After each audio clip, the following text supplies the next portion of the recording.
최근 서점가에 전에 없던 출판 열기가 일고 있다. 모든 책이 그렇다는 것은 아니다. IMF 사태 이후 극심한 타격을 입은 출판계. 그러나 유독 한국인과 한국 사회를 주제로 한 일련의 책들은 예외다. 모두 10여 종류에 이르는 이 책들은 공통점을 갖고 있다.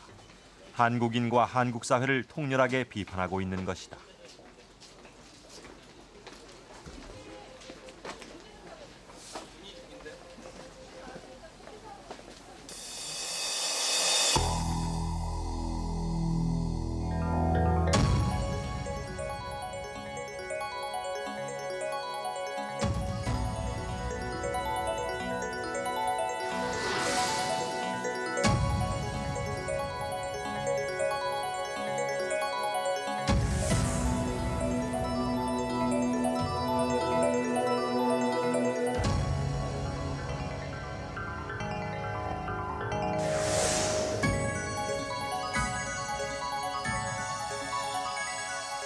책의 저자들은 한결같이 나밖에 모르는 한국인의 이기심이 오늘의 위기를 불렀다고 강하게 지적하고 있다.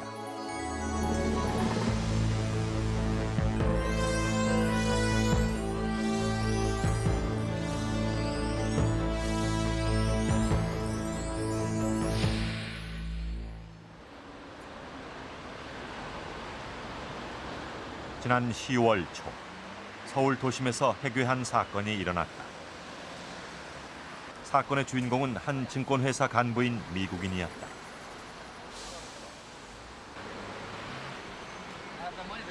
그는 밤 12시경 광화문에서 평창동 집으로 가기 위해 택시를 잡고 있었다. 택시를 타면 20분도 채 안 걸리는 거리. 그러나 1시간 반이 지나도록 택시를 잡을 수가 없었다. 모두 21대의 택시로부터 승차를 거부당한 것이다.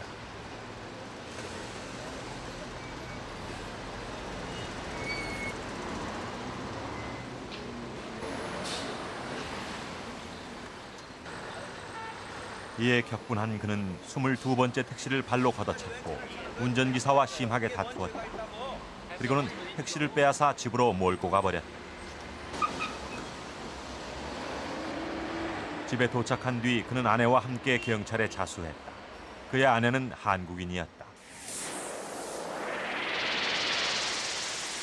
이 사건은 단순한 가십거리가 아니라 우리의 일상에서 일어나는 불법과 무질서에 대해 외국인들이 얼마나 분노하고 있는지를 잘 보여준 사건이었다. Yeah, I did, and I can understand how he felt because sometimes, especially late at night, it's really difficult to get a taxi. 한 새벽 1시 정도 됐었는데 집에 돌아가려고 해보니까 택시 안 세워주고 1시간 40분 정도 이제 서서 굉장히 추웠었거든요. 그때 한 영하 10도 정도 내려왔는데 그때 왜 그렇게 안 세워주는지 이제 꽤 기분 나빴었죠. 이해 안 가고 또 대책도 안 세우고. 네. 그 빈 차를 너무 많이 봤는데 그 빈 차 사인을 보고 보는데 그 운전사는 그 돌아왔을 때 운전사는 이렇게 해요. 너무 답답했어요. 얼마 전 한 월간지에 나라는 무법천지, 국민은 염치가 없다라는 직설적인 제목의 기사가 실렸다. 서울에 사는 한 중년의 일본인이 맞아 죽을 각오를 하고 썼다는 한국과 한국인에 대한 비판 기사였다.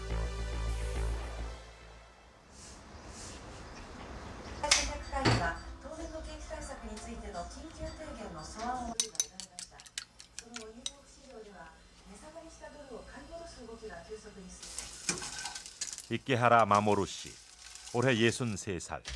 그는 생애 3분의 1이 넘는 한국 생활의 경험을 토대로 한국인과 한국 사회에 대한 비판 기사를 썼다. 그가 한국인에게 맞아 죽을지도 모른다는 각오까지 하면서 비판한 한국인과 한국 사회의 모습은 무엇일까? 그는 한 달에 열흘은 일본에서 나머지 20일은 한국에 머무는 생활을 벌써 26년째 계속하고 있다. 이키하라 씨는 와세다 대학을 졸업한 뒤 한 종합상사에 취직했다. 그리고 1970년대 초 공장 설비를 수출하는 사업을 하면서 한국과 인연을 맺었다. 26년 동안 그는 한국과 한국인을 잘 아는 일본인이 됐다. 그러나 그는 아직도 도무지 이해할 수 없는 한국인들의 모습을 곳곳에서 발견한다. 그는 이곳 성남의 아파트로 이사한 날을 정확히 기억하고 있다. 이사하자마자 겪었던 어처구니 없는 한 사건 때문이다. 3월 6일날 여기 이사 왔습니다.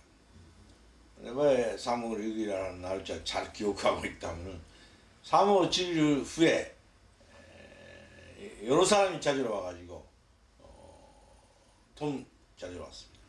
어떤 돈을 달라고 했습니까? 우유값, 교재값 돈도 저는 그거는 기억이 없는데 그래도 10일 정도 맨날 왔어요. 근데 제가 그 사람들한테 물어보면은 3월 7일 후에 오라 해가지고 3, 4개월 동안 안 주는데 전 주인이 네. 3월 7일 날 이후에 오라고 이사는 3월 5일 날 갔는데 근데 쟤한테 받으러 와가지고 어떡합니까? 저는 이사 오자마자 그런 얘기 했습니다.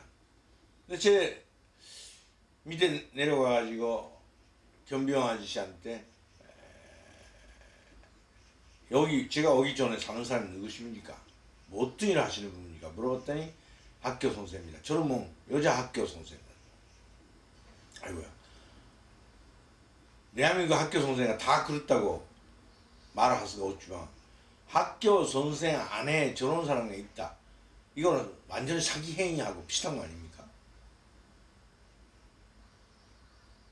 그런 사람이가 학교 선생 안에 있다는 거는 그 애들한테 어떤 교육을 시키는 건가? 애들한테 어떤 영향이 있는 건가? 아주 궁금했습니다.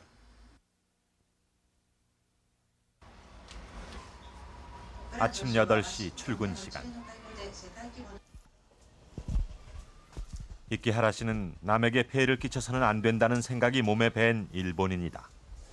그에게는 우리가 평소 대수롭지 않게 봐넘긴 문제들도 쉽게 눈에 들어온다. 이런 거는 집에서 어머니가 신경 안 쓰니까 이렇게 되죠. 그러니까 어머니가 조금 신경 써가지고 이런 것부터 교육을 시작해야 된다. 남한테 피해 안 주는 대로.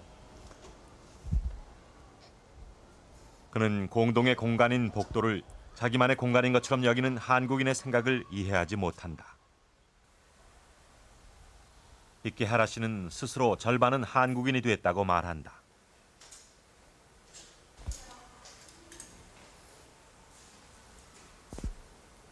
그는 한국 사람들과 마찬가지로 남에게 인사하지 않는다. 처음 한국에 왔을 때는 일본에서 하던 대로 늘 먼저 인사를 했다. 그러나 오히려 그런 자신을 이상하게 여기는 사람들 때문에 이젠 그도 인사를 하지 않게 된 것이다. 이끼하라 씨가 살고 있는 아파트는 도로와 주차장이 구별되지 않을 정도로 차가 많다. 이른 새벽부터 차를 빼달라는 방송을 하는 바람에 매일 난리를 치룬다. 전세 입주자들이 대부분인 이 서민 아파트의 많은 차량들. 이끼하라 씨가 이해할 수 없는 한국인의 모습이다. 저런 데 이렇게 차가 많은 것 자체가 제가 이해가 안 가는.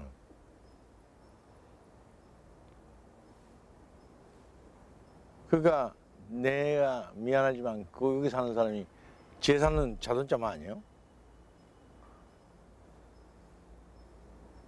뭐 하라고 자기 생활을 남의 집에 살고 차가 이렇게 필요하는 건가?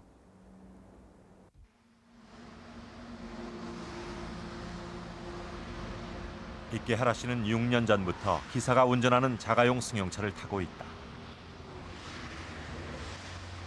한국에서 기업 활동을 하기 위해서는 기사 딸린 대형 승용차를 타야 한다는 주위의 권유에 따른 것이다.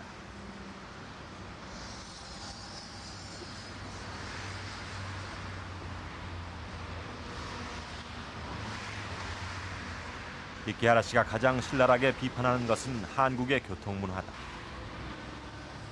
끼어들게 하지 마라, 천천히 가라. 이끼하라 씨의 운전기사는 지난 6년 동안 귀가 따갑게 잔소리를 들어왔다.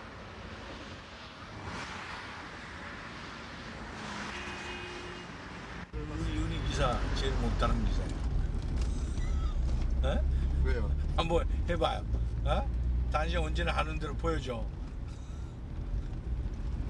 어떻게 했습니까 처음에? 오른쪽 갔다가 왼쪽으로 갔다가 오른쪽 갔다가 왼쪽으로 갔다가. 근데 머리도 생각하는 거냐? 손이 움직여 버려. 이거 보세요. 이거 저러는 때문에 아프다. 네? 어떡하나 이거. 이케하라 씨는 한국의 도로에서 일어나는 일들이 한국인의 공격성과 무법성을 가장 잘 드러내는 상징이라 생각한다. 그는 매일 아침 성남에서 서울로 진입하는 이 교차로를 지나간다. 그런데 어림잡아도 이틀에 한 번꼴로 사고를 목격한다. 빈번한 교통사고도 그렇지만 더욱 이해할 수 없는 것은 문제를 해결하는 방식이다. 사고 내면은 사고 내 뒤에 얻는 사람한테 틀림없이 피해 주는 거니까 먼저 비교주고 그 다음에 거기서 둘이서 얘기하면 되는데 한 사람이는 뭐 해도 뒤에 이 사람이 있어나 미리는 거가 만약에 자기 입장에서 앞에서 사면 난리 나는 거 아닙니까? 그런데 지가 사고 나면은 여기 해결을 갈 때까지 해결가 될 때까지 뒤에서 자가 오나 안 하나 그것도 이기주의입니다.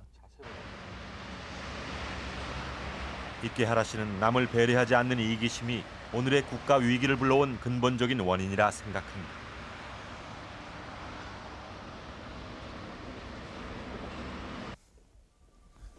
이케하라 씨의 하루 일과의 대부분은 거래처 방문이다. 안녕하시죠. 이제 스타 돼버려가지고 난리 났다. 아, 됐습니까?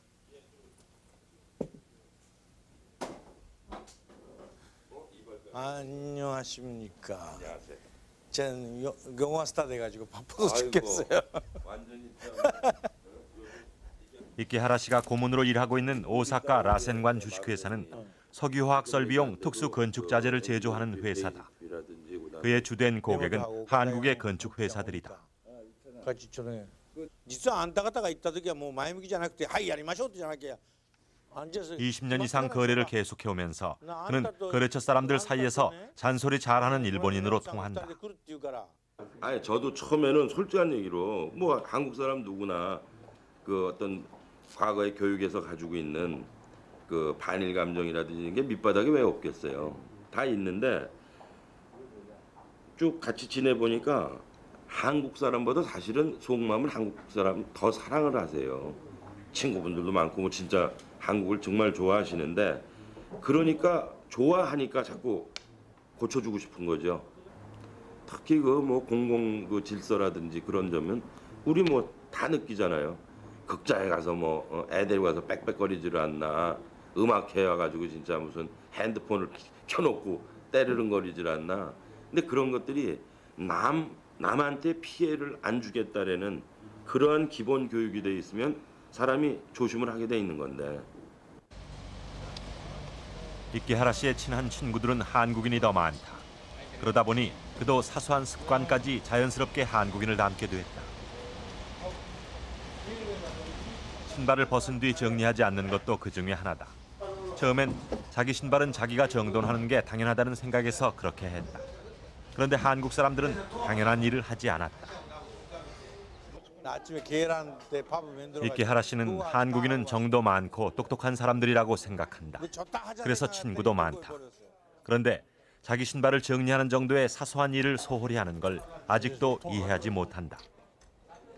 한국에서 산 지 26년. 이젠 음식에도 익숙해졌지만 어수선한 식당 분위기는 아직도 낯설다. 식당에서는 여러 사람이 많이 모아서 먹는 거 아닙니까? 그러니까 오래 조용하게 먹어야 돼요. 안 그러면 너무 시끄러워요. 그거가 좋지. 뭐죠? 그가 자기 물론 즐겁게 드셔야 되니까 말은 있어야지만 우리끼리 내 할 수 있는 정도로 목소리에서 말을 해야 되는데 제 정도가 일본 사람이냐 하면은 목소리 제일 큰 표입니다.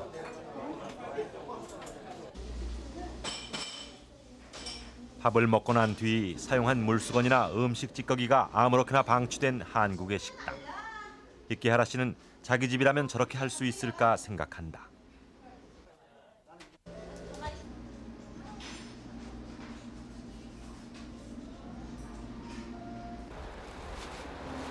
이케하라 씨가 일하는 오사카 라센관 주식회사는 서울 구로동에 대리점을 운영하고 있다.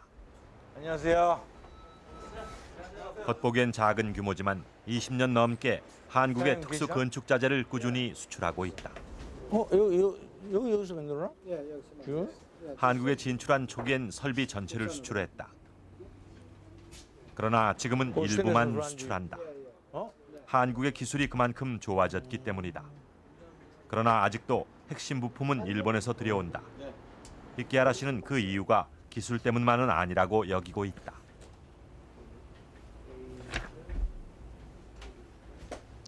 자기는 그 모르고는 월급 발언 때문에 월급 지가 만들어라니까 할 수 없이 만들어 온 거죠.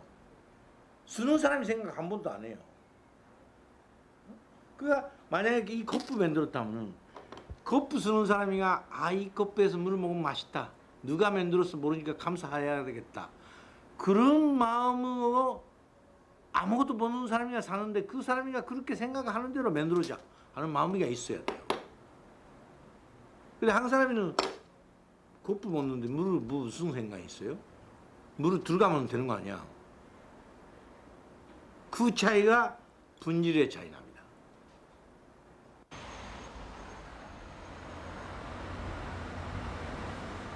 이케하라 씨는 퇴근길에 경부고속도로 도심 구간을 이용한다. 귀가 시간은 늘 자정이 가까울 무렵인 경우가 많은데 늦은 밤 고속도로는 마치 자동차 기흥주장을 방불케 한다. 하지만 이케하라 씨의 운전기사는 시속 60km 정도를 유지하는 게 아예 습관이 되어버렸다.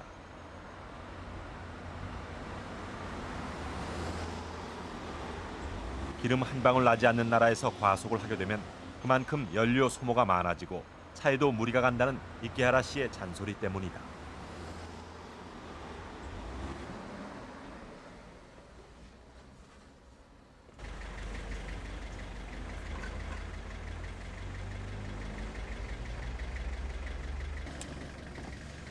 자정이 넘은 시간에 귀가하는 이케하라 씨는 늘 학원이나 독서실에서 오는 학생들과 마주친다. 처음엔 너무나 신기해서 어디서 뭐하다 오느냐고 묻기도 했다. 그러면서 한국인들에게 남을 배려하는 마음이 부족한 이유가 바로 교육 때문이라고 생각하게 됐다.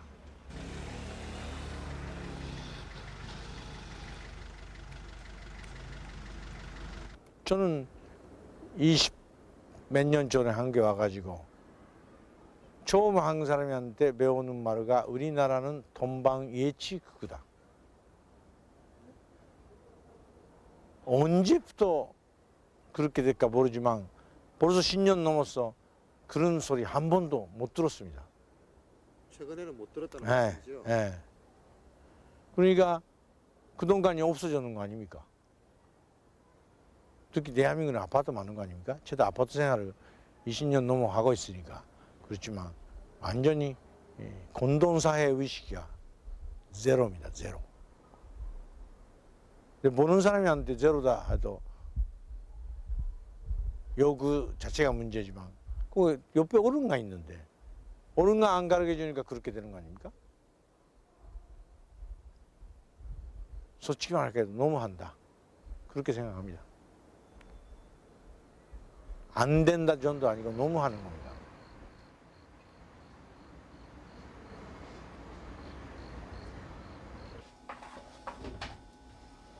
(26년) 동안 한국에 살면서 이케하라 씨는 나름대로의 한국인 관을 갖게 됐다. 공부는 많이 해서 지식은 많지만 지혜는 부족하다는 것이다.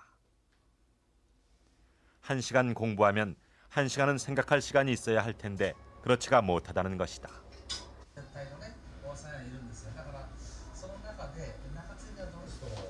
성적만 강조하는 교육 풍토. 그러다 보니 학교나 가정 어디에서도 남을 배려하는 마음을 가르치지 않는다고 생각하고 있다. 언제였습니까 그게? 밤에 제가 밤에밖에 없으니까 낮에는 그런 거 없는데 밤에는 완전히 집에 안에서 코로 가는 거 아니고 튀어오고 있어요. 2층에 위에 층에. 예. 그러니까 코로 가는다면 코로 가는 대로 조금 소리 나도 돈 아닙니까? 따다다다다 하는 거는 찌부시 뛰는 거 아닙니까? 그러니까 옛날에부터 몇 번 너무 시끄러우니까 경비 아저씨 얘기해가지고 주의했어요. 그랬더니 경비 아저씨에게는 그 집에는 고등학생 여자하고 중학생 애들이니까 절대 시끄러운 이유가 없다. 그 세 분과 똑같게 대답이 나왔어요. 근데 제가 왜 시끄럽지 않은 건 시끄럽다 얘기합니까? 그 얘기했더니 그렇습니까? 근데 끝났어요. 근데 언제가 엘리베이터 탈 때 제가 10진 늘었다가 기근 학생이 11진 늘으니까 저는 그 친구가 제 위에 반 사는 것 같아서 제가 물어봤어요. 당신 전백 8호 아니니까 맞다. 집에 안에서 조금 조용히 걸어 가셔. 밑에 사람이 사는 거니까. 집에 안에는 운동자 아니다. 그렇게 주의했어요. 그러니까 금방 전화왔어요. 누구한테? 엄마한테. 우리 애들은 어떻게 시끄러웁니까? 시끄러운 건 옆에 집입니다. 우리 집에는 조용하고 무슨 소리 하고 말할 때도 그 말은 완전히 머리 위에서 나오는 귀신 같은 목소리입니다. 귀신 같아. 그러니까 저는 금방 기사한테 바꿨어요. 야 이거 전화받으라. 나는 전화 못 받겠다. 어. 너가 받아라. 어. 왜 그러셨어요? 아니 너무너무 시끄러워가지고 기가 아픈 정도니까. 이케하라 씨는 한국이 교통사고율 세계 1위라는 치욕적인 기록을 갖게 된 이유도 바로 남을 배려하는 마음이 없는 나밖에 모르는 이기심에서 비롯됐다고 본다. 그래서 이케하라 씨는 늘 주위의 한국인에게 이렇게 말한다. 교통법규부터 잘 지켜라. 그렇게 남을 배려하는 정신을 실천하면 한국 사람은 1등 국민이 될 수 있다. 이런 지적은 과연 이케하라 씨만의 생각일까? 지난해 외국인을 대상으로 한국의 교통문화에 관한 설문조사를 했다. 그 결과 한국은 대부분 30점에도 미치지 못하는 낮은 결과가 나왔다. 운전 습관이 공격적이라는 응답도 전체의 80%를 차지했다. 무섭죠. 너무 무서워서 운전할 생각도 안 나요. 서울에서 사는 동안은 절대 잘을 못 하겠어요. 너무나 일단 자선 그림인 것 같아요. 아무런 의미가 없는 거고 그냥 도로에다가 그리는 것 같고 사람은 안 지키잖아요. 일단 이쪽 차선에서 저쪽 차선에 깜빡 안 끼는 상태에서 그냥 쉽게 넘어가잖아요. 이런 걸 보면 굉장히 무섭고 택시나 버스를 굉장히 무서워요. 서로 꼭 싸우는 것 같다고요? 아주 싸우는 것처럼 보여. 그래서 버스는 좀 아주 난폭하게 운전하고 옛날에 제가 한번 얘기했던 것은 한국에 원래는 로디오 같은 거 없는데 그 시내 버스는 타는 것은 약간 한국스러운 로디오이라고 그 링도 잡아가지고 좀 흔들흔들하고 그 버스 운전사들이 다른 운전사하고 좀 싸우는 것처럼 보이고 서로는 좀 양보 안 하고 비키지도 않고 한국의 공공질서, 그중에서도 특히 교통문화가 문제라는 지적은 이제 외국인들에겐 거의 고정관념으로 자리 잡았다. 한국에 배속된 미군에게 실시되는 신병교육. 신병들은 한국에 대한 사전 지식이 거의 없는 상태로 입국한다. 따라서 이 교육은 그들이 한국의 첫인상을 결정하는 데 큰 영향을 미친다.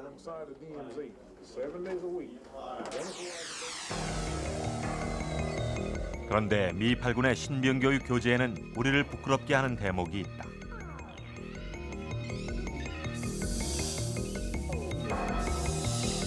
한국에서 운전하기라는 항목을 보면 한국의 도로는 늘 위험하기 때문에 미국에서처럼 운전해서는 곤란하다고 강조하고 있다.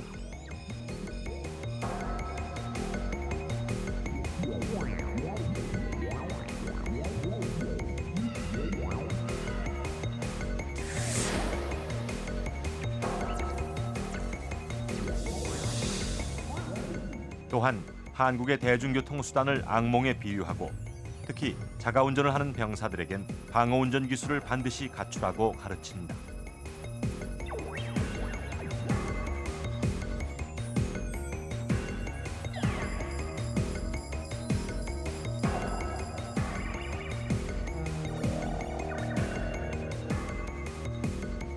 교통문화 외에도 주한 외국인이 지적하는 한국인의 문제는 여러 가지다. 그러나 이 문제들은 결국 나밖에 모르는 한국인의 이기심에서 비롯된 것들이다.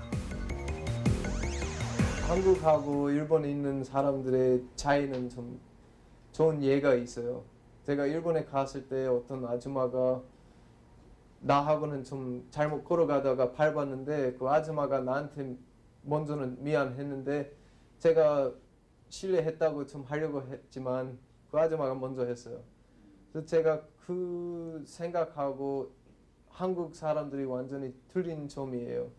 한국에 다시 들어왔을 때 어떤 임신한 아줌마가 슈퍼에 가면서는 어떤 아저씨하고는 사고 났는데 그 아저씨가 물론 임신한 아줌마한테는 좀 비켜야 되는데 좀 미안해야 되는데 둘이는 별로 관심 없고 그냥 가버렸어요. 그래서 제가 좀 그 경험 보고 좀 많이 황당했어요.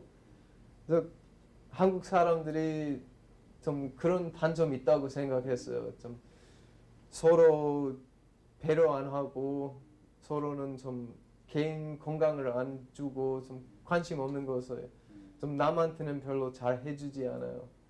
그래서 아는 사람한테는 좀 뭐 이런 거 저런 거 해주는데 모르는 사람한테 그냥 좀 무시하는 것처럼 해요. 그 보통 한국 사람들은 그 집 친구, 그 가족이 제일 중요해요. 가장 중요해요. 그 깨끗하고 그 더 좋고, just their family, their house, everything that's close to them is very important. But now, what I think needs to be changed, and I think they can, is to change their value about things that everybody has, like the buildings that they use or the parks. And the restrooms, yes, like smoking cigarettes in the restrooms and throwing it on the ground or spitting on the ground. Sometimes they don't take care of the public buildings or the public spaces.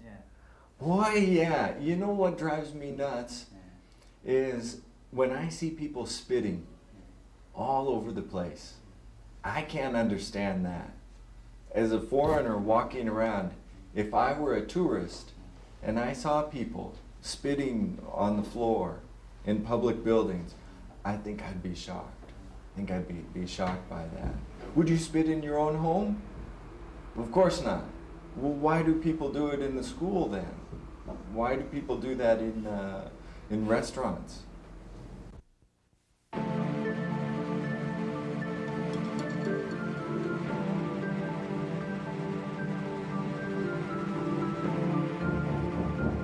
지난해 말 우리는 사상 초유의 위기 상황을 맞았다. 특히 올해부터는 실업자가 급증하면서 심각한 사회 문제가 되고 있다.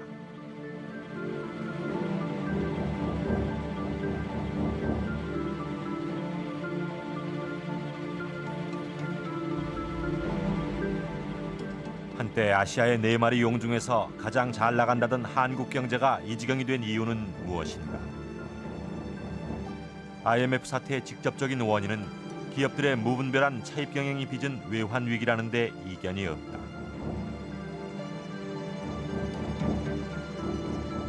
그런데 최근 들어 이런 위기 상황의 원인을 우리 내부에서 찾아야 한다는 주장이 제기되고 있다. 이 위기는 경제 문제이긴 하지만 근본적으로는 우리 개개인의 심성에서 비롯됐다는 주장이 그것이다.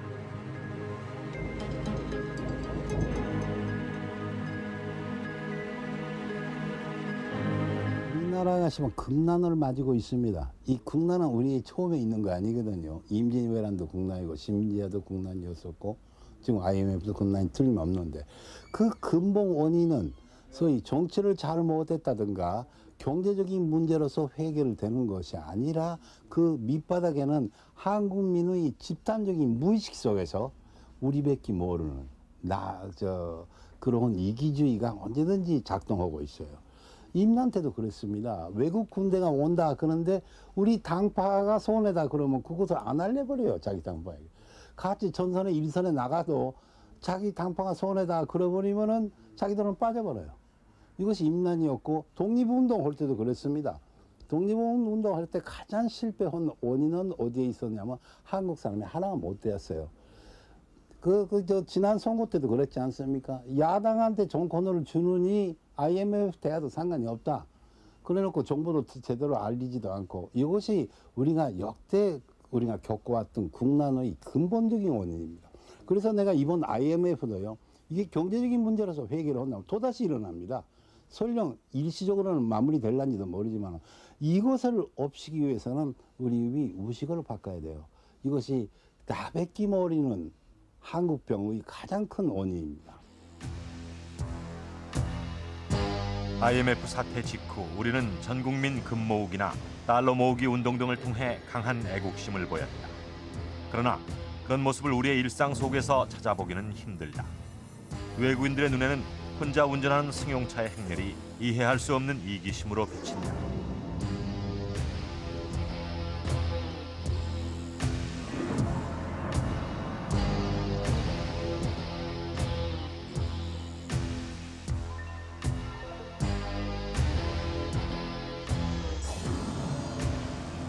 Well, for me, it doesn't make sense for people to have cars in Korea. I'm always confused about that. Why does everybody have to have a car here? Like I said, the taxis are very convenient. The buses are convenient. The subways are convenient. Whenever I'm traveling, I see people alone driving in their cars. There's no one else in the car. See, the roads are just filled with people driving their cars all by themselves. And it seems so selfish to me. It really seems selfish and sort of arrogant. The people feel that they're so important that they need to have their automobile to travel everywhere. Doesn't seem very patriotic to me. It doesn't seem very patriotic to me in a way.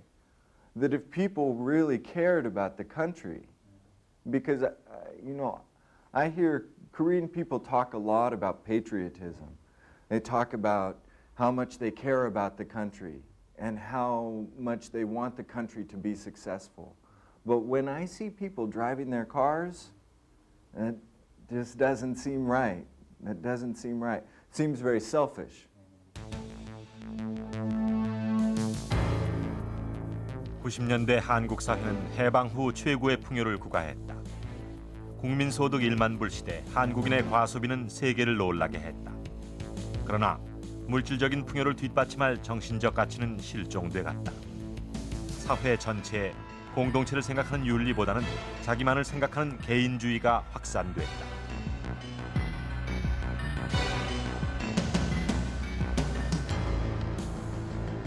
지난해 말 IMF 측과 한국 정부가 치열한 협상을 벌이던 바로 그 시각. 서울의 한 호텔에서 벌어진 해프닝은 그런 우리의 모습을 단적으로 보여주었다.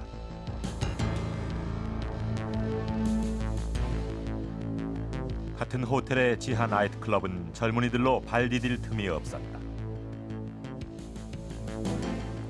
그들은 취재 기자들에게 IMF가 뭔데 이 난리라며 외제 승용차를 몰고 그곳을 떠났다. 이러한 남에 대한 무관심과 이기심은 나와 내 가족만 생각하는 가족 이기주의에서 비롯된 것이다. 그것이 단적으로 드러나는 예가 촌지문화다. 촌지는 모두가 비난하지만 아직도 없어지지 않고 있다.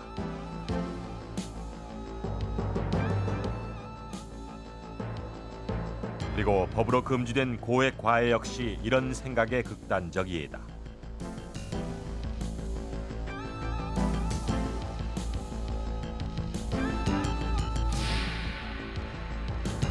이러한 예들은 수없이 많다. 그러나 문제가 심각한 것은 이런 사건에 연루된 사람들이 대부분 소위 사회 지도층이라는 점이다.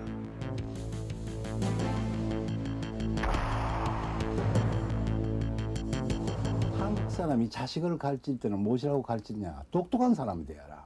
똑똑하다는 것은 무엇이냐면 자기 밥그릇을 자기가 지킬 수 있는 사람. 그래서 한국 사람 모두가 양반이에요. 세계에서 이런 구조를 가진 데가 없습니다. 가령 예를 든다면 일본은 자식을 뭐라고 가르치느냐. 사회에 가서 남한테 폐를 끼치지 말아라. 미국은 무엇이라고 가르치느냐. 공부 잘한 것보다는 도보다 중요한 것은 미소시블. 사회성을 가져라. 남한테 피해를 끼치지 마라. 그런데 우리는 그 반대로 교육하고 또 내 돈 갖고 내가 쓰는데 남한테 무슨 상관이 있느냐. 그래서 고액화해도 가능한 것이고 내가 똑똑한데 내 자식 군대 안 보내도 좋다는 게 비리도 막 생기고 말 것이 아닙니까. 그것이 조금 커지면은 사회성이 커지면은 이 지역 이기주의. 그래서 세계에 없는 지역주의라는 것이 우리나라밖에 없습니다. 나밖에 모르는 이기심은 선거 때가 되면 고질적인 지역주의라는 형태로 드러난다. 지역 감정을 부추기는 정치인들의 언동은 나에서 우리로 확장된 유권자들의 의식과 맞아떨어져 왜곡된 정치 문화를 낳았다. 이런 지역 연고주의는 우리 속에 포함되지 않은 상대를 적대시하는 배타적 풍토와 사회적 역기능을 낳았다.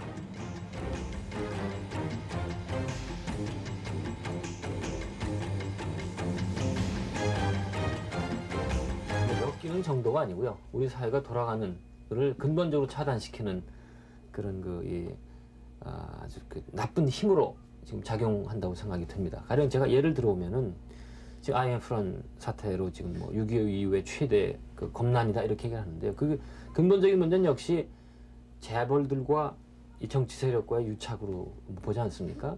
서로 자기 집단의 이익만 생각을 해서 우리 전체의 한국이라는 공동체, 큰 공동체는 배려가 없이 정치 세력들은 돈을 빼다 정치 자금을 쓰고 재벌들은 또 돈을 또 대출하고 이런 식으로 서로 우리끼리만 해먹다가 나라 전체가 들어먹는 그런 사태로 발전된 거라고 생각이 듭니다.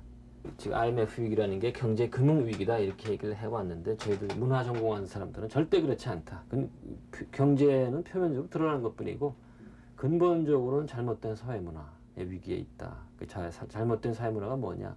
자기만 하는 혹은 자기 집단의 이익만 중요시하는 다른 집단이나 다른 사람 배려하지 않는 이런 데서 오는 가장 큰 문제라고 생각이 됩니다. 결국 이것은 아프리카의 부족 사회와 같습니다.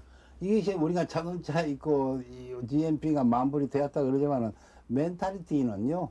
여건대 아프리카의 부족 사회나 다름 하나도 없습니다. 그것이 또 사회에 크게 이 얘기를 한다면 대학까지도 번집니다. 대학에 있어서 자기 동창 아니면 못 쓴다는 세상에 자기 대학 출신을 90% 사연 전형하는 대학이 세계에는 없습니다. 우리나라뿐이죠. 또 재벌도 마찬가지입니다. 재벌이라는 것은 기업이니까 개인이 돈을 버는 목적으로 만들었지만 공공성이 있고 근민국가의 것이라면 나라 근민의 것이기도 하거든. 그것이 아니라 개인의 것이란 말이에요.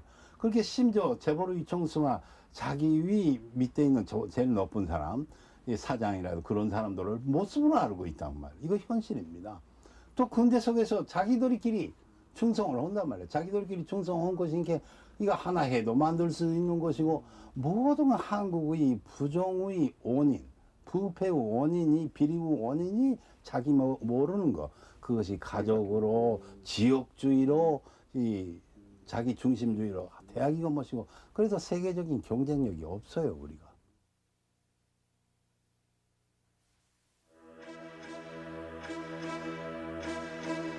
올해 초 전국경제인연합회는 외국 기업인들을 대상으로 한국 기업 문화를 조사했다. 그 조사에서 지적된 한국인의 가장 큰 문제점은 고질적인 배타적 태도였다.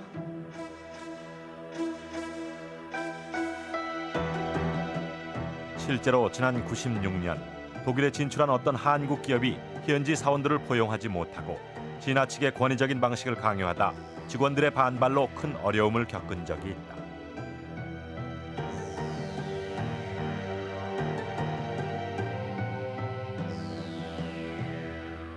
한국에 진출한 외국 기업인들도 같은 지적을 한다. 훈 세이커 씨는 한국인과 결혼할 만큼 한국에 애정을 갖고 있다. 그러나 그는 아직도 한국인의 남을 배려하지 않고 강요하는 듯한 태도를 이해하지 못한다.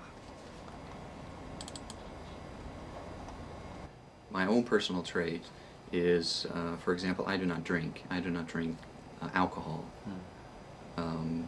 And Korea is a very collective society. Everybody drinks alcohol. Okay, so when I say I do not want to drink alcohol, people do not understand. They do not accept me, and they will say, "Why do you not want to drink?" So when I tell them my reason, then they say, "That's not a good reason."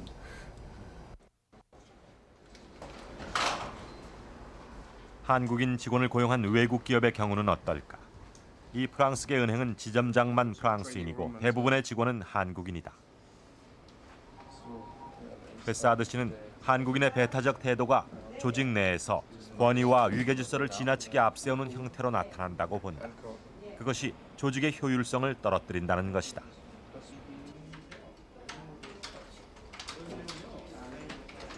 For instance, the very big importance attached to hierarchy and to the rank and the title of the people who speak to you. So as the general manager of this company, when I say something, people do it, and they very rarely criticize me. And I'm a little bit upset by that. I would prefer to have people saying when they feel I'm wrong that they have another opinion. And this is something which is not very common in Korea. The manager, when the owner, when the chairman says something, everybody obeys and nobody criticizes. Even if people think that maybe this is a wrong decision, I think having counter powers, or at least having people who dare to express their opinion, even if they don't make the decision at the end, is very positive to avoid mistakes. 최근 EU가 한국에 진출하는 유럽 기업인들을 위해 만든 책자에는 이런 한국의 기업 풍토가 구체적으로 명시돼 있다.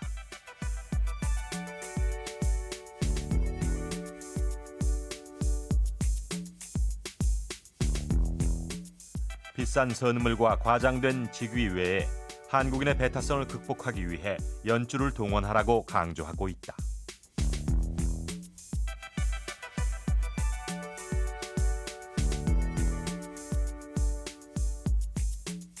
아는 사이면은 굉장히 배려를 가지면서 소개할 때 그런 거 많이 느낄 수가 있어요. 두 사람이 만났을 때 길에서 여전히 봤거든요. 두 사람 만났는데 한 사람이 그 사람 몰라요. 근데 제3자가 누구누구이다, 누구누구 아들이다, 또 이제 소개를 하잖아요. 그때부터 예. 그리고 이제 굉장히 열심히 인사를 하면서 배려를 가지고 그러는 것 같은데 모르는 상태에서 왜 부딪혀도 괜찮고 또 만나게 되자마자 그렇게까지 배려를 가져주는 건지.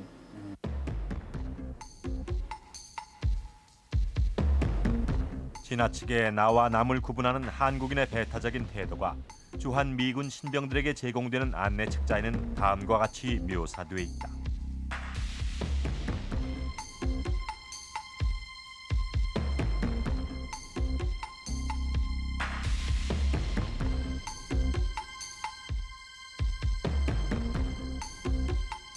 우리만 있고 남은 없는 우리 사회의 모습은 어떤 것일까? 대검찰청 자료에 따르면 한국은 미국에 이어 폭력사건 발생률 세계 2위이다. 이것은 일본은 물론 동남아 국가와도 비교가 되지 않는 수치이다.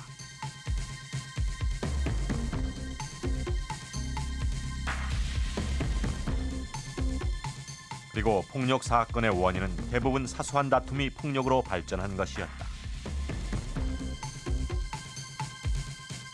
우리나라가 지금 현재 그 범죄, 폭력 범죄에 대해서 검토를 해보니까 약 75 내지 80%가 아주 사소하고 가장 우발적인 그런 간단한 사유에서 시작이 돼가지고 큰 범죄로까지 나가는 거죠. 그래서 이것은 바로 뭐냐? 남을 위하는 마음이 지금 현재 우리가 너무 없지 않느냐? 남을 조금만이라도 배려하고 자기가 조금만이라도 참으면 이런 범죄는 반 이상 줄어들리라고 저희들이 아주 확신하고 있습니다. 폭력사건 발생 세계 2위 한국. 동방예의지국이라던 한국이 어떻게 이런 나라가 됐는가? 전통적의 적인 사회 규칙이라는 게 효와 죄를 잡을 수 있습니다. 효라는 것은 가족적 집단주의를 만들어냈고, 죄라는 것은 서열적인 권위적인 질서를 만들어냈습니다. 이런 것들이 이제 이 산업사회로 바뀌면서 이제는 동네만 살다가 모든 것이 다 정해진 사회에서 살다가 산업사회 바뀌니까 전부 만나는 사람들이 남남이거든요. 불특정 타자들만 매일 만나는 게 남남인데 그 남을 어떻게 그 대우해야 될지 배려해야 될지에 대해서는 교육을 받은 적이 없습니다. 또 남에 대해서는 좀 나쁘게 대해도 그건 상관이 없었습니다. 그 제일 그 비근한 예가 저 어느 지방 분들이 이제 우리가 남이가 하는 얘기 있지 않습니까? 그게 뭔가 아니 우리끼리는 다 해먹고 남이 어떻게 되든 관계 안 하겠다 이런 얘기들이죠. 그 다음에 또 한 요소는 이제 서양 개인주의가 들어오면서 서양 개인주의라는 것은 타인에 대한 의무를 다하면서 자기 권리를 주장하는 건데 의무는 모르고 이제 권리만 주장하게 되고 이 전통적인 것과 서양께 들어오면서 섞여서 지금 뭐 아비규환 아수라장이 되는 그런 지경이 된 것으로 생각이 됩니다. 서구의 공공질서는 산업화가 진행되고 도시가 발달하면서 구체화되기 시작했다. 도시에 사람들이 모여 살면서 타인에 대한 배려가 필요해졌고 규칙이 생겼으며 그것이 문화가 됐다. 프랑스 파리에는 차선이 없는 도로가 많다. 이런 곳에서는 우측차가 우선한다는 한 가지 규칙에 따라 모든 차들이 질서정연하게 움직인다. 파리의 라파예트 백화점. 하루 종일 고객으로 붐빈다. 그러나 이곳에서는 먼저 들어가기 위해 밀거나 부딪히는 경우가 없다. 출입문을 드나들 때 누구나 뒷사람을 위해 문을 잡아주는 모습을 볼 수 있다.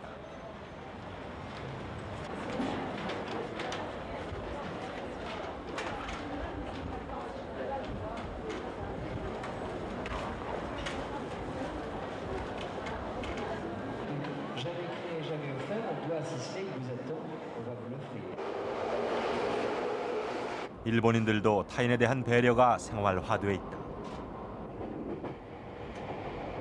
지하철 승객들은 신문을 볼 때 대부분 접어서 본다.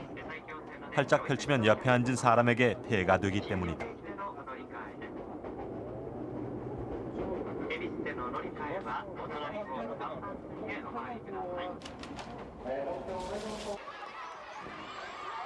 일본인들은 어떻게 이런 행동이 몸에 배어 있을까?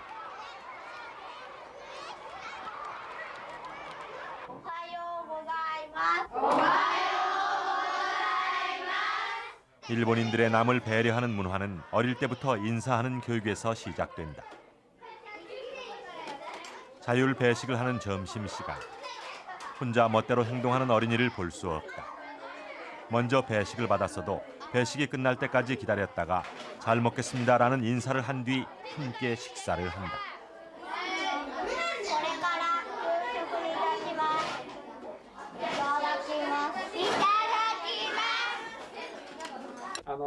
うちの富山小学校ですね、去年からずっと続いてるんですが、オアシスという合言葉があるんですよ。おというのはおはようございます。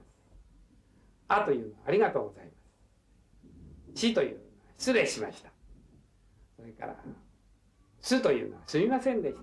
この4つを合言葉にいつでも人と会ったらそういう挨拶ができるようにしましょうというようなことで、朝の会だとか帰りの会だとか、それから全体が集まった時なんかもそういうことで指導していこうということでやっております。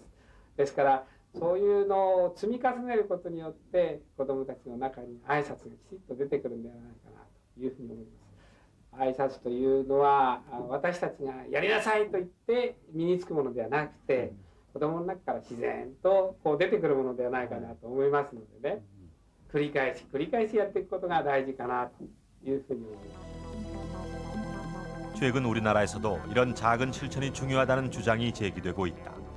대전 검찰청의 김진세 검사장은 인사가 한국병을 치료하는 첫걸음이라고 말한다. 발표하는 시간을 갖도록 하겠습니다.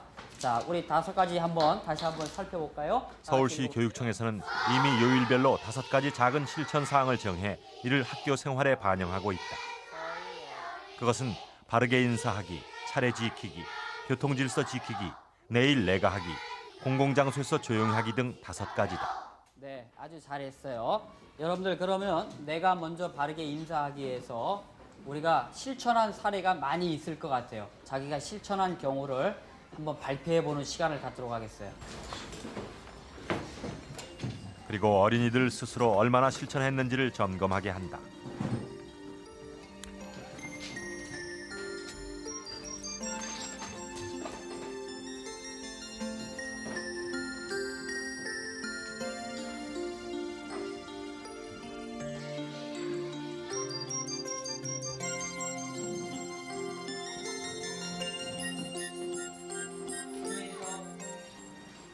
어린이들은 자기가 실천한 내용들을 수업 시간에 발표한다. 학교마다 조금의 차이는 있지만 공중 도덕에 관한 교육은 잘 이루어지고 있는 셈이다. 예의 바른다고 칭찬해 주시니 기분이 좋았다. 다음부터도 옷 어렵게 인사를 잘 드리겠다. 또 어린이들의 발표문도 구체적인 실천 내용을 잘 표현하고 있다. 이런 방법은 학습 효과를 높이기 위한 것이다. 그 학생들이 어떤 그 5가지에 대한 관련된 그 가치에 대한 어떤 규범 같은 거는 다 이해를 하고 있습니다. 그리고 그 어떤 규범을 접했을 때 자기가 어떻게 행동을 해야 된다는 행동 판단도 다 서고 있어요.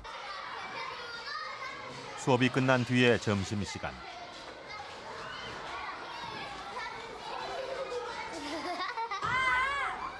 이 학교에서도 선생님과 아이들이 자율적으로 배식을 한다. 그런데 조호재 교사는 방금 전에 수업 시간에 가르친 인사하기를 실천하는 학생이 거의 없다는 사실을 발견했다.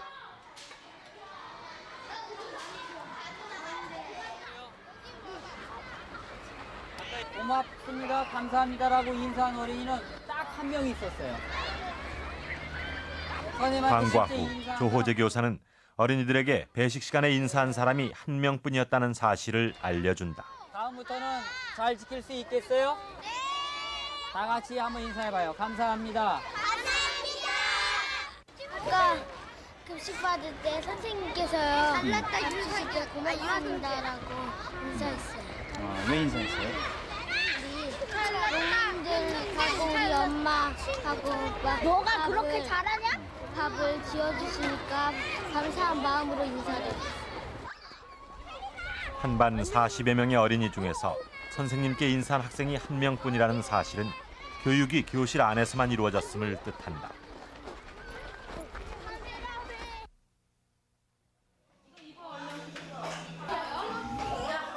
우리는 공공장소에서 뛰어노는 어린이들을 쉽게 볼 수 있다. 누구나 이것이 잘못된 행동이라는 것을 안다. 그러나 부모는 물론이고 주변의 어른들조차 이 아이의 행동을 나무라지 않는다. 어린이들은 학교에서는 교육을 받지만 생활 속에서는 교육받지 않는 것이다. 결국 문제는 어른들에게 있다.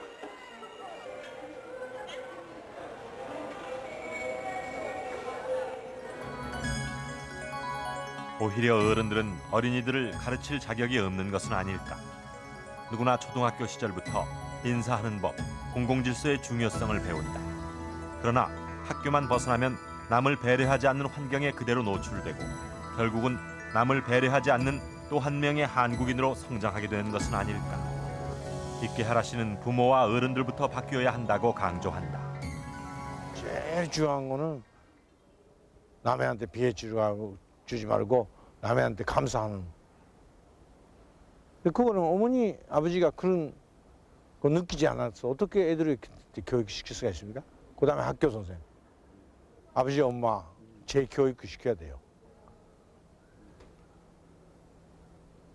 사회 교육도 다시 한번 특히 한국에는 하자 하면 얼마나 되는 환경이 있는 거 아닙니까? 반사회도 있고. 그러니까 문제는 그거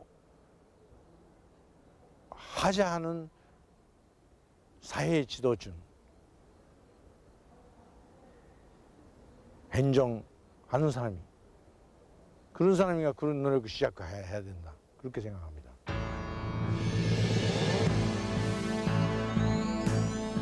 지금의 위기는 경제의 위기가 아니라 의식의 위기다. 경제와 함께 우리 사회의 기본이 무너지고 있다.